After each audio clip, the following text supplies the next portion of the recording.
Hello Flosstube and welcome to my basement. Why are we here? More about that in a minute. I am coming to you today with a special collaboration with Cynthia Brew at Stitching in the Light and Helen over at East Coast Crafter. So Cynthia asked me a while ago if I would like to do a video on frugal finishing ideas. And I said, sure, because that's kind of what I do. So I started making a list of finishing products that I use that cost definitely under $10 and mostly under $5. And I came up with a few, and I was going to have to kind of whittle it down for the rest. And then I said to myself, wait a minute. I have always wanted to see Priscilla's basement. Am I the only one? Am I weird? I just would love to see what she's got down there in that treasure trove. So I said to myself, maybe I will take my viewers down to my basement where the craft mess is stored and go through what I've acquired in my thrift store and yard sailing and clearance hunting trips and amassed for possible future finishing ideas. And so that's what I'm going to do, because I have 3 containers here full of stuff that I use for finishing. And I'm just going to kind of walk you through it and hope that it inspires you. Certainly I know that we are not going yard sailing anytime soon. We are not going out to the thrift stores anytime soon. We are here at home. So maybe you'll have some of these items at home and it will inspire you for some finishing ideas. Or maybe it'll give you some ideas for once the world gets back to normal and we can all get out and about again. But first, before I start giving you a tour of my bins, I wanted to talk about some of the finishing things that I use that were definitely not bought at thrift stores. The first is this chalk paint from Walmart. It comes in all kinds of colors. This one is a brown. Does it have a name? I don't think it has. Oh yeah, chalk. Apparently, no, chalk is not the name. Ink. Ink is the name. So it's a browny, blacky, grayish kind of color. It's not a pure black. But this is one of the colors that I use often. I also have white. I also have maroon. And I think I have a brown. I buy them as I need them, but definitely this color and the white gets the most use in my house. The second thing is upholstery thread. Can you see that? I lace my own for framing. And I never formally taught. I watched a lot of videos on YouTube. They're out there if you want to go see them. Vana, in one of her Fiber Talk episodes, showed us some finishing, and she was doing lacing on that.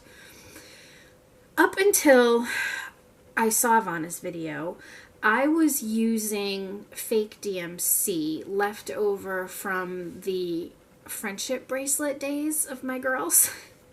And I would separate it into 2 strands and then use that for lacing. And that was a pain in the neck because it would tangle and you had to separate. And then once we got the kitten, forget it. Like, it was terrible. I could only do that when she was napping.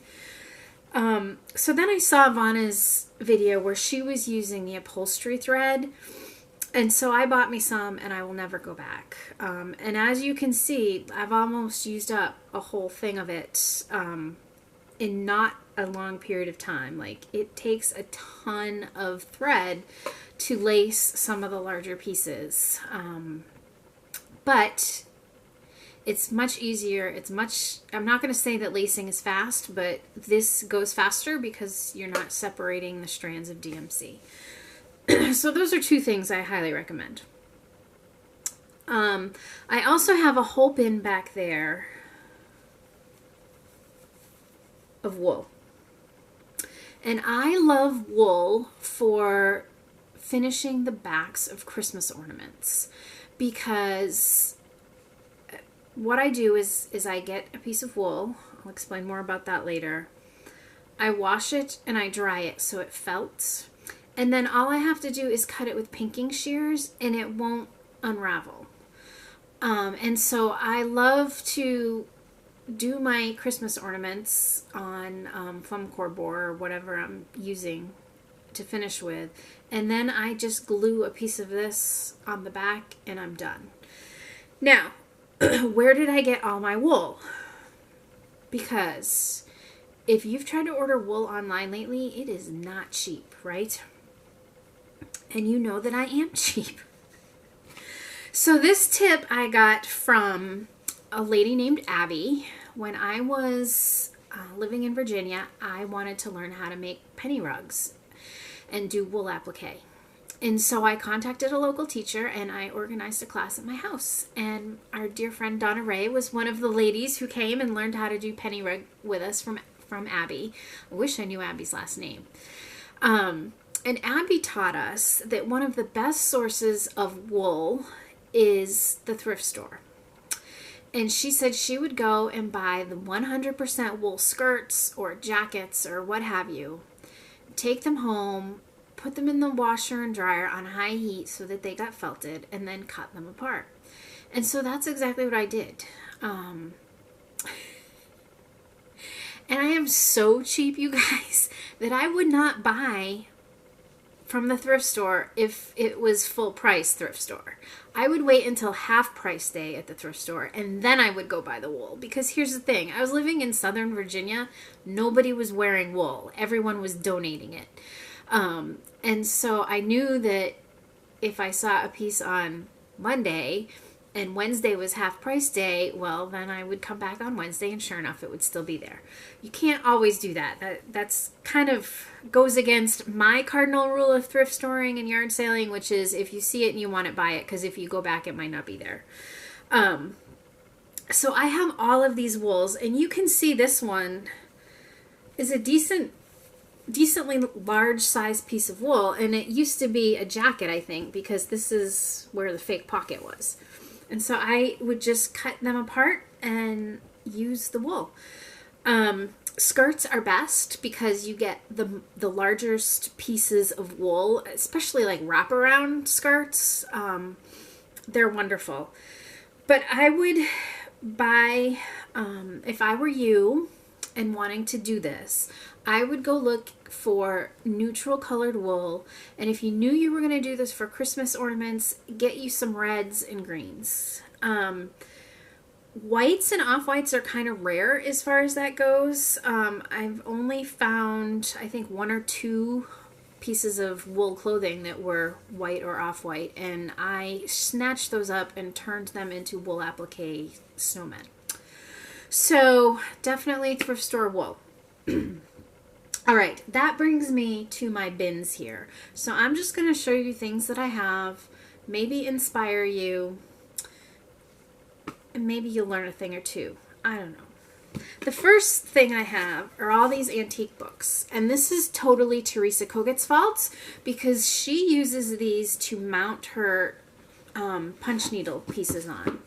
So this is, oh, it's got a little horse on the cover. This is The Lost Wagon Train by Zane Grey. No publication date off the top of my head.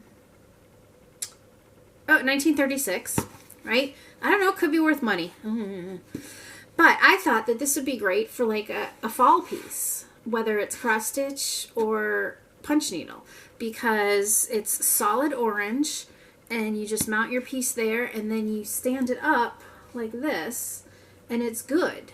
Okay, so I don't know how much that one was. This is 50 cents. So if I was going to use the front, it would obviously have to be at least this big to cover, or I could just mount it on the back like this and done. And so here's a red piece, A politician who was not knifed. Let's see what date this is.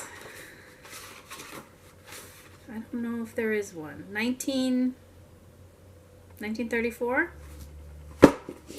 All right, so anyway, you get the gist of it. This one is actually in German. It was $2. And my plan is to mount something like this. I thought this would be good for like a patriotic piece. Okay, what else do we have here? I have two of these that came from Walmart clearance. So this is the back. It's corkboard. And this is the front. It's chalkboard. And they were on clearance at Walmart. I don't know how much they were because the price tag's not on here. But I was thinking of painting the wood, whatever color I needed, and then mounting something here. This is a 5x7 area. So whatever works. And then it stands on itself. And you could actually even, you know, do a summer piece here and a winter piece here and just flip it around when you're displaying it. Okay, I have a lot of these. These are old, obviously wooden cutting boards. This one was $2.99. And these are great for punch needle or cross stitch. You can paint them if you want. If you want that look, then paint them with paint. You can sand them if you want to rough them up, or if you like the natural look, just go like this. Now, the great thing about painting these is if you have a piece that, say, is only this big, then you can, assuming you have power tools or your husband, you can cut that off and it looks like it's the perfect size. So I buy cutting boards at thrift stores and yard sales when I see them. Yeah. And these, here are two more that I have. We bought these at Lehman's this past summer on our way to StitchCon. And so little one is going to stitch something to mount here, and I'm going to stitch something to mount here, and that is going to be, you know, a souvenir of our trip to Ohio. Now these were not cheap, but they're from Lehman's, and that was a life goal of mine to get to Lehman's. So that's that. All right. Right, so this one's 50 cents. Do you see that? Paid 50 cents for this. Sometime I'm going to have a round piece, and I'm just going to mount it there, and it's going to be beautiful. All right, what else we got? This originally was $5. At what store? It's Ashland. So I think that must be Michael's. This must have been a 75% off, or else I wouldn't have bought it. Basically, I can mount something over here, or if the white would show through, I can paint this and then mount it. And we're good to go. So any of these little signs that you can find on clearance are perfect. Another sign, I bought this because it was not a standard size. I figured I could just plunk something right in there over the glass and be done with it. This was $15 originally at Michael's. I know I didn't pay that. This must also have been a 75% off clearance. This one is just one of those blocks of woods, right? This came from Hobby Lobby, $1.74 on clearance. This was supposed to be used yesterday when we celebrated my parents' 50th anniversary with a party with family and friends. That didn't happen. But I knew all along that after the party, I was going to repurpose it.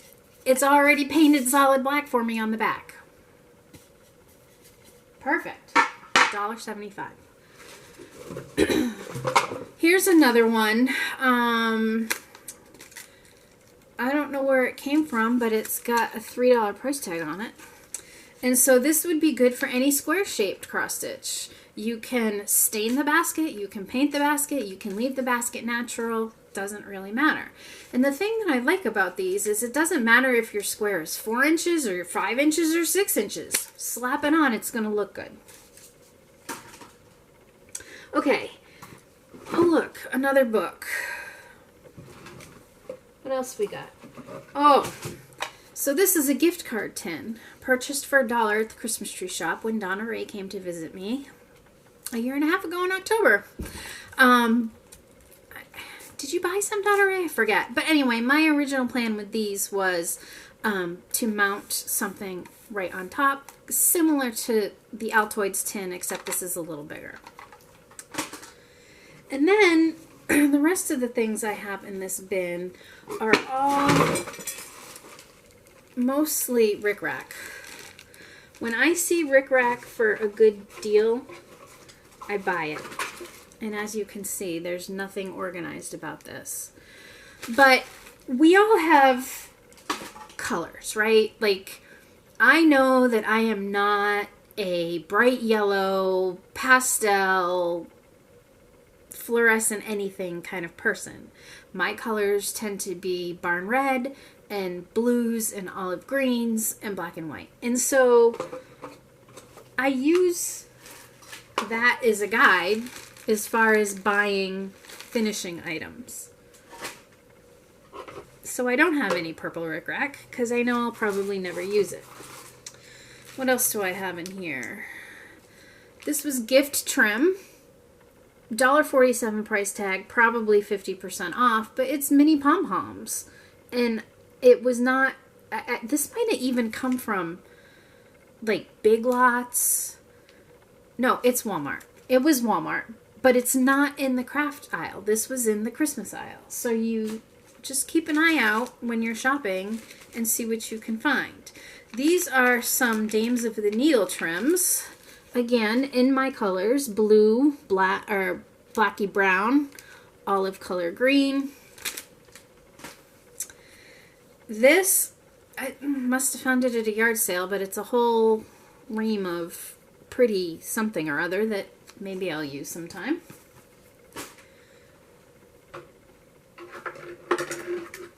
More polka dots. Not polka dots. What are these? You know what I mean. These things. $2.99. $2.99. Maybe purchased on sale. Maybe I paid full price. I don't know. Alright, so that's it for that box. Let me put this stuff back just so that I have room to spread out when the next box comes. I will also talk to you while I'm putting it back about this. This is Helen's fault. She found them last Christmas season at Michael's and told us all about it. But I decided that it was normally $19.99. 40% off was still more than I wanted to pay.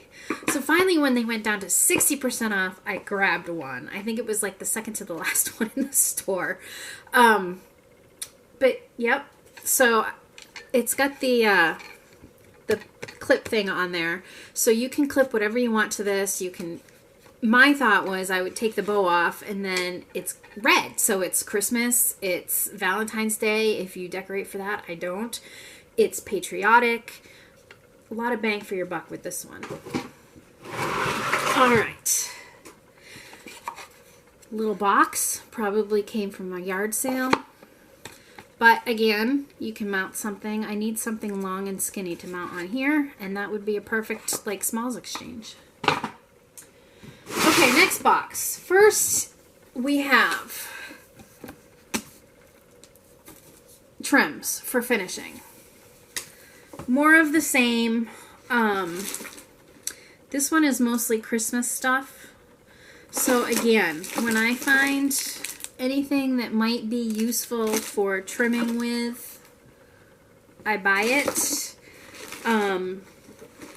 I like to wait for Christmas clearance when you can also find, like, it's not just red and gold and green stuff you find at Christmas clearances. Sometimes you find colors that can be used all year round.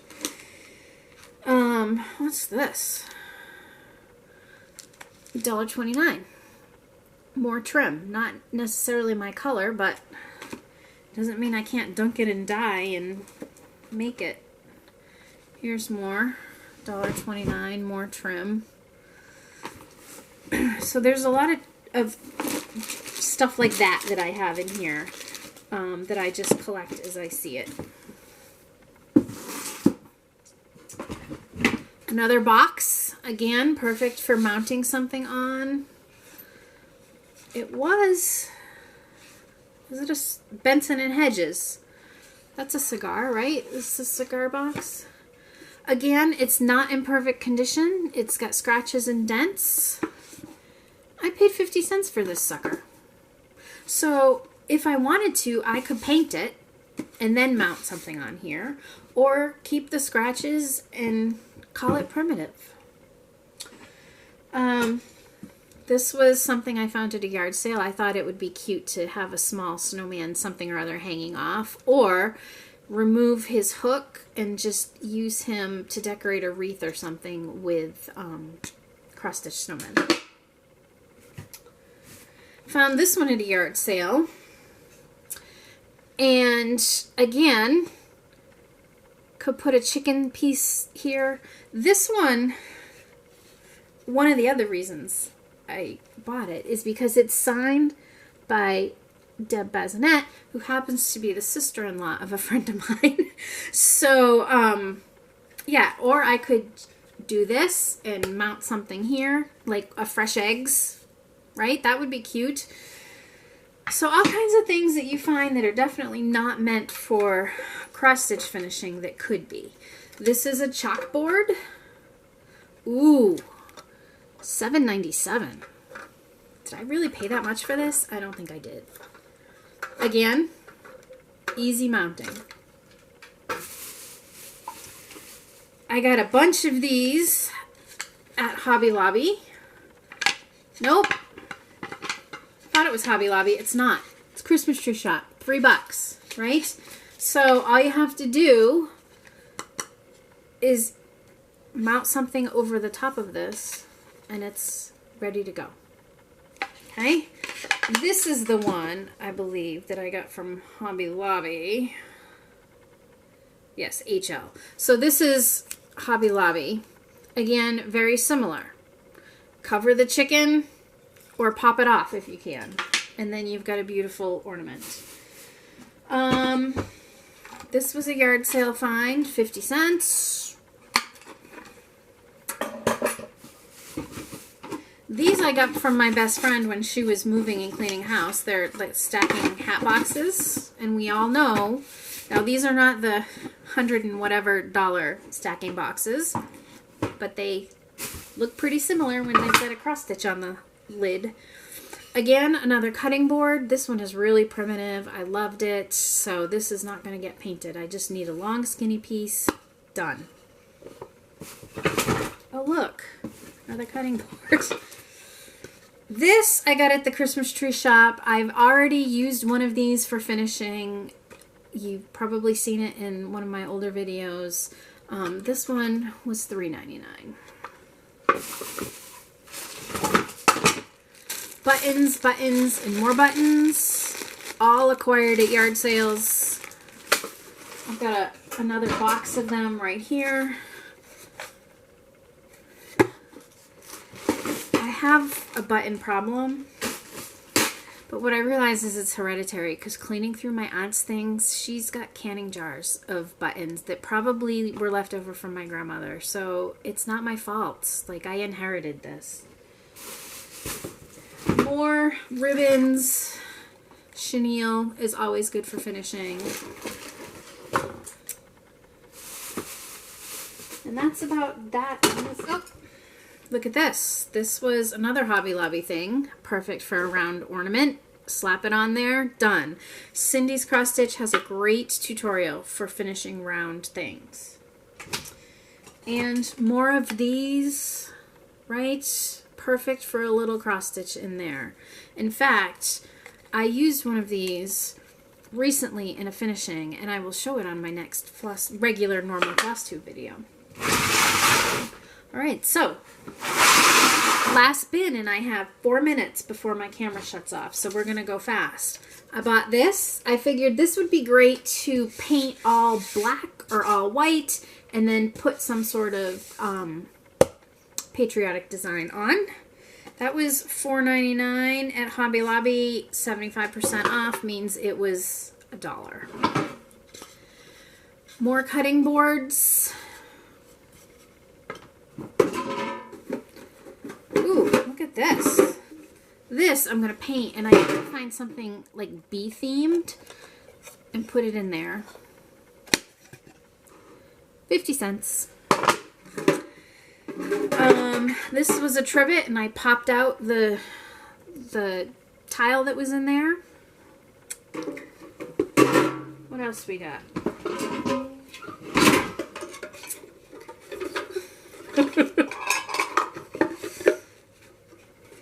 So this was, I don't know what's supposed to go in here, a candle or something, but I figured if I had a tall skinny piece, I could mount it right there and put some picks inside and it would be perfect. Found this little, it's a decorative fry pan, right? But I figured if I did around something here, it could be a perfect like pin cushion. $2. More frames for mounting. This says it was $11.99 from the spring shop. I know I didn't pay $11.99 for it. Probably 75% off. Some picks of cotton because someday I'm going to find something to decorate with cotton.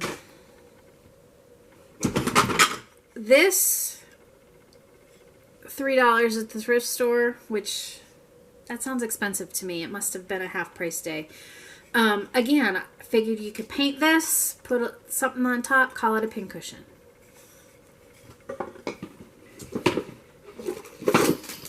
Little bells. Who knows why? What else we got? Oh!